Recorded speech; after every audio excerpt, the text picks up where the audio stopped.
So hello friends, welcome back to ROM card. So after many days I am here to review the Project-Matrixx version 10.2.1 for Realme 6785 devices, which includes Realme 6, 6i, Realme 7, Narzo 20 Pro and Narzo 30 4G. So here you can see I have installed this ROM. So this is the Project-Matrixx 10.2.1. So let's get started.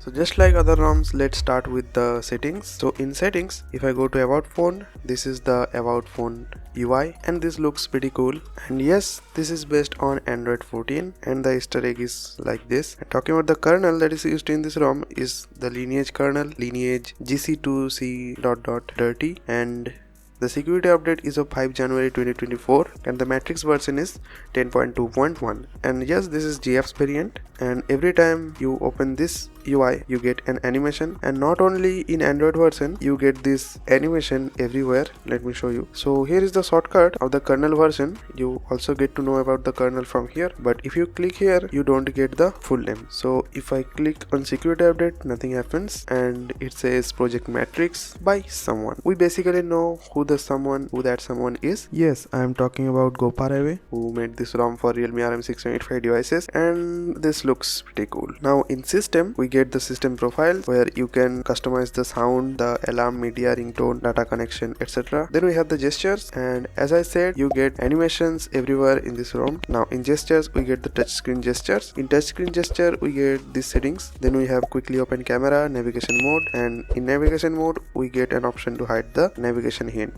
and you get an option to customize the IME space, so you don't have to turn off the navigation hint. And yes, by default the IME button space is very high. So what to do about this? Just go to gesture navigation and click on IME space and select the narrow. So now there will be a narrow space in the IME button space. Then we get some extra options like back gesture animation, back gesture haptic, and back gesture height, etc. Then we get the one-handed mode. Then press and hold power button for digital assistant. Then we get the digital well-being and parental control. Then we get the digital well-being and parental controls. And in security and privacy we get the device unlock, and here we get the face unlock. So the face unlock works pretty well. And in more security and privacy we get the trust, notification on lock screen, etc. So in trust we get restrict USB, SMS message limit, CDNAX, etc. and we get the encryption info. And in more security and privacy we also get the app lock and SIM card lock. And if I go to extend unlock, I get these options. So the extend unlock is nothing much, it's just like the smart lock. And in wallpaper and style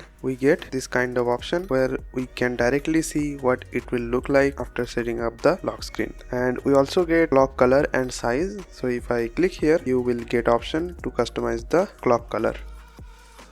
As you can see, now in more lock screen options we get these options like use device controls, add text on lock screen. You can add any name like this, it will be displayed on the lock screen. Somehow it's not working. And you can also customize the home screen where you get icon, the font and the shape. In sound and vibration we get the media, ring volume, etc. and we get the increasing ring volume, which is pretty useful option. Then talking about the vibration and haptics, there is no weak vibration problem, the vibration works fine. Then we get the charging sounds, and you can customize the charging sound as you can see. Now in storage you get this kind of UI, and you also get an animation. Now in battery you get this kind of animation. And talking about the battery backup, the battery backup is pretty normal. You get around 6 to 7 hours of screen on time, but in the screen time usage it will show around 4 to 5 hours because from Android 13 things changed. Now in network and internet we get this kind of animation, and here is some private DNS. So this is all about the settings. Now talking about the CPU throttling. So when I run the throttling test for 10 minutes without any performance script or any custom kernel or any module, I get this much performance. As you can see, in the first few minutes the performance was really stable, but after some time the performance gets really bad real quick, and the CPU throttled only 76% of its maximum performance, which is not good actually. But when I run the test for only 5 minutes, you can see the performance is really stable and there was no CPU thermal throttling. So the more you run the test, the more it throttles. Now talking about the stock camera, here we get the OnePlus camera, and if I go to the settings, you get an option to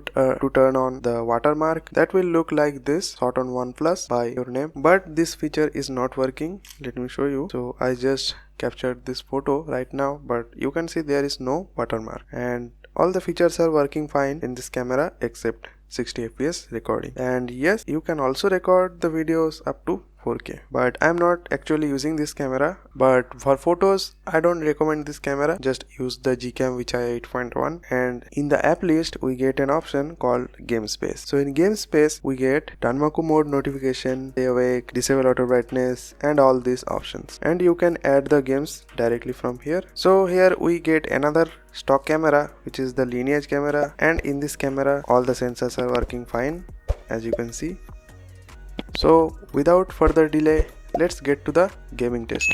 So guys, I have started the BGMI and you can see the live FPS right here. Just notice the frame rate while I am playing. And guys, we get unlock higher FPS option in this game. That's why we are getting 90 FPS. So let's see how much FPS we get. So as per my experience, you will get stable 70 to 75 FPS in this ROM, which is good enough for playing BGMI. So you can see before starting the game, starting the match, the frame rate was really stable in up to 70 to 75 FPS. And you can see sometimes it goes to 80 FPS.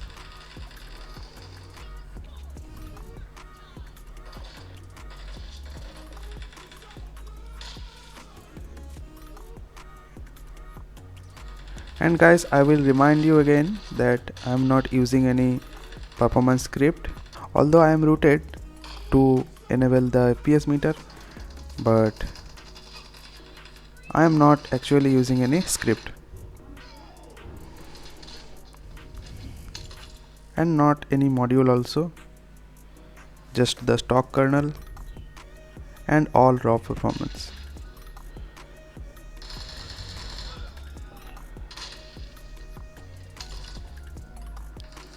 And you can see the frame rate is really stable around 60 to 75 FPS.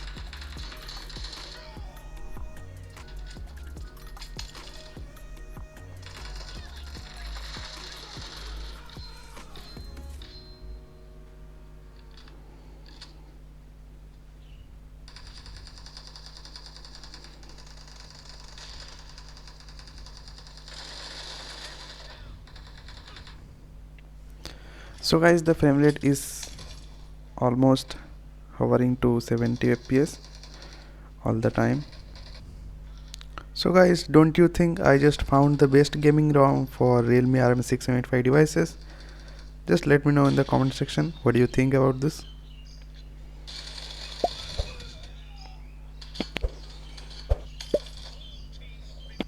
And at the end, let me show you that I am not actually using any module.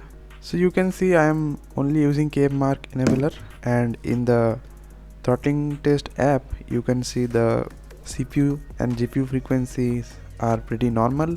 That means I am not using any script also. And also you can see the BGMI stayed in the RAM, so the RAM management is also good. So to install this ROM, reboot into recovery. Then after rebooting to recovery, go to wipe, advanced wipe, data, repair or change file system, change it to ext4 because it was already on F2FS just like other ROMs. Now go to advanced wipe again and select the cache, repair or change and change it also to ext4. Now after these two settings, you have to flash the ROM file. So the internal storage is wiped, so we need to transfer the ROM file into the internal storage by using any external storage. So I am using an external storage which is a pen drive, as you can see. So I will select the USB OTG and you can see I have the ROM file, so I will flash it directly. So the flashing of the ROM is complete. So after this, what I can do is I will go to wipe, advanced wipe, select the data and change it to F2FS. Go to advanced wipe again and select the cache and change it also to F2FS. Now after doing this, just reboot the system. And in first boot it may take some time. So you can see the Project-Matrixx boot animation appeared.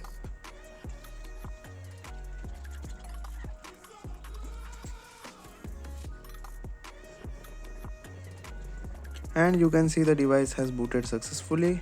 Now I can start the setup. If you found this video helpful, make sure to give it a like, and if you are new to my channel, make sure to subscribe to this channel. I will see you in the next video. Bye bye.